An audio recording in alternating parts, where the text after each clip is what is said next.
What's up, you guys? My name is Carnage, and today I'm bringing you episode 24, I believe, of Geek It With Every Gun series. This one is with the Model 1887, the gun that I've been having so much fun with lately in search.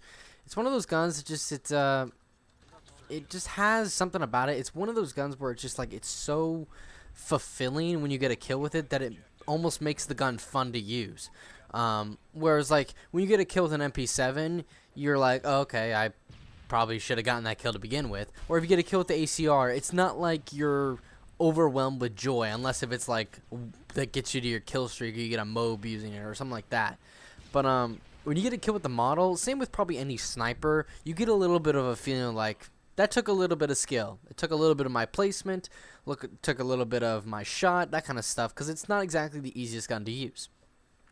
It's probably, if we're going off of just like stats and accessibility and how well you can do with it, it's probably the worst shotgun in the game. Now that's not terrible, because quite a lot of shotguns in this game are really good. The Yeousch is really good. The Spaz is pretty good. The KSG is really good. The AA-12 is really good. The Striker is ridiculous.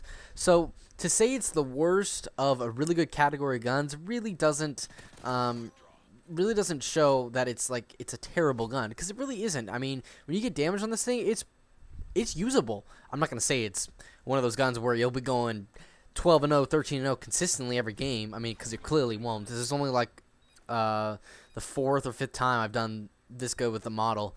This is a 13-1. It really should have been a 14-0. You'll see how it ends. If it had been a 14-0, I probably would have used it and just like been, oh, okay, well, I'll get a different gameplay for Geek It With Every Gun series, because this series I don't use usually my best games. I use games that are like, you know, in the middle, kind of like, I might use it, I might not. And then I'll just use it as like backdrop for what I normally talk about, because Geek It With Every Gun series is more of telling how to do good with the game rather than where my normal commentaries are showing how to do good. So kind of a little bit of a balance between the two.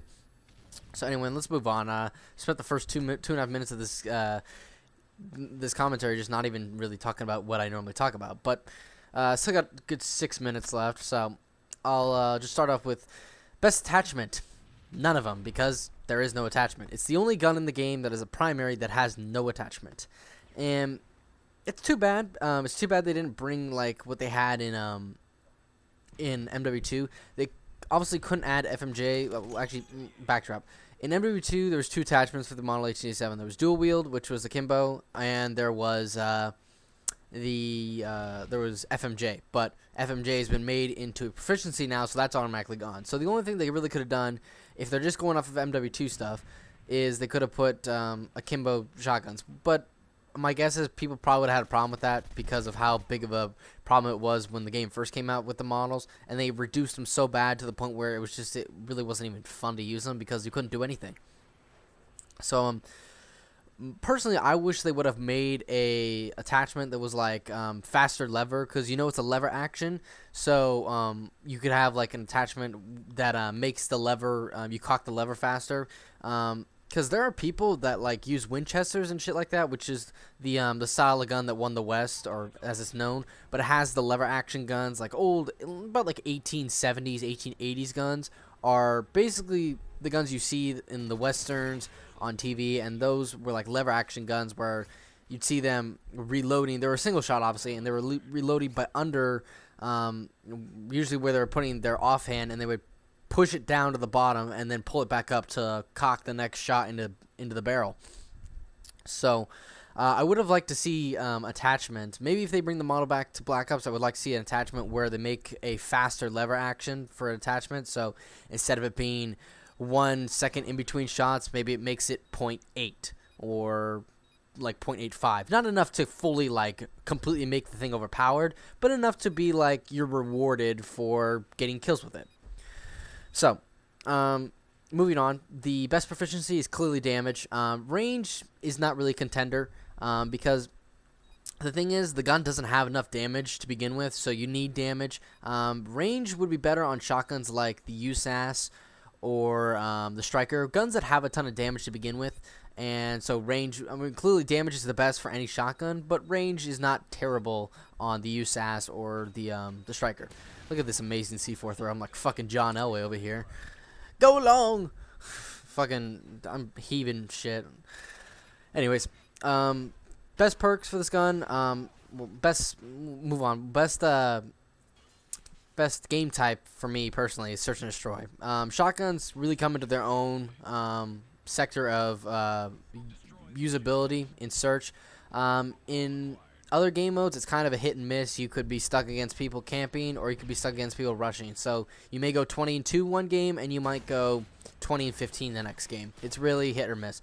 But in search, when a lot of it is based on rushing and getting your spots, and a lot of it is close quarters, the shotguns really are very useful, and on a lot of maps too, like bootleg, dome, fallen. A lot of maps you wouldn't normally think what they would be good on, they are.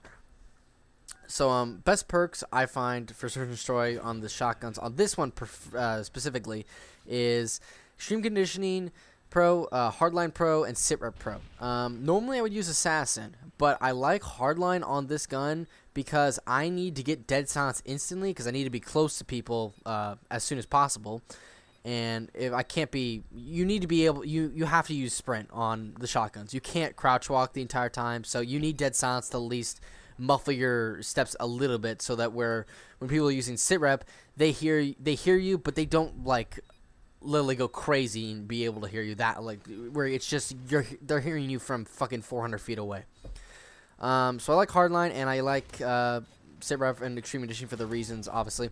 And my favorite killstreaks for this gun are the specialist perks with the setup of Dead Silence Pro, Quickdraw Pro, and Steady Aim Pro. You don't need sleight of hand. You don't need, well, I mean, you could use recon, but that's kind of, that's bitchy. Come on. Just wait till you get your specialist bonus to use your recon. Quickdraw, I find that because you may get a hit marker with your first gun, and then you can dip around behind the corner and throw your C4, and then let the C4 finish them off. So I like Quickdraw there, and then Steady Aim for the reasons of if someone's using, if I'm sprinting around a corner and someone's crouch walking and they surprise me, I can pull up my gun a little bit faster and hopefully get the kill on them. Plus tighter spray. So those are the perks and kill streaks. Favorite style of play for this gun, guys, is obviously rushing. It's really the only way you can play with it, and it's really the only way you should play in search. You should not be camping. It takes the fun out of the game. It makes the game type way slower than it should be. Here I'm playing it safe. I know that going in with a lever action shotgun is not a smart move, especially going into this building period is not a smart move, but eventually I get impatient and I'm able to take out one or two guys, I think, but I end up dying on the very end, the very last guy of the last round. I end up dying to him because I get a hit marker on him, and then he finishes me off, and I was like, oh no, I was so close to having another flawless on dome. It would have been my second 14-0 with a shotgun. If you guys don't remember, I uploaded one of my earlier search and destroy games. I want to say maybe my second or third was a 14-0 with the Spaz 12 on this map without damage or range. So that was pretty impressive in my opinion. I think I was using focus and like a red dot sight. So hope you guys enjoyed this video. I hope it has given you plenty of tips on how to use the model. I've been seeing a lot more people using it frequently, and I'd like to say that I'm pretty good with the model. I'd like to say it's one of the guns I'm known for in search because I have 3 or 4 model gameplays, and I don't see that being used. I don't see many gameplays with that gun. So hope you guys enjoyed. If you did, go and give it a like rating down below. And with that being said, guys, I will see you all later. Bye.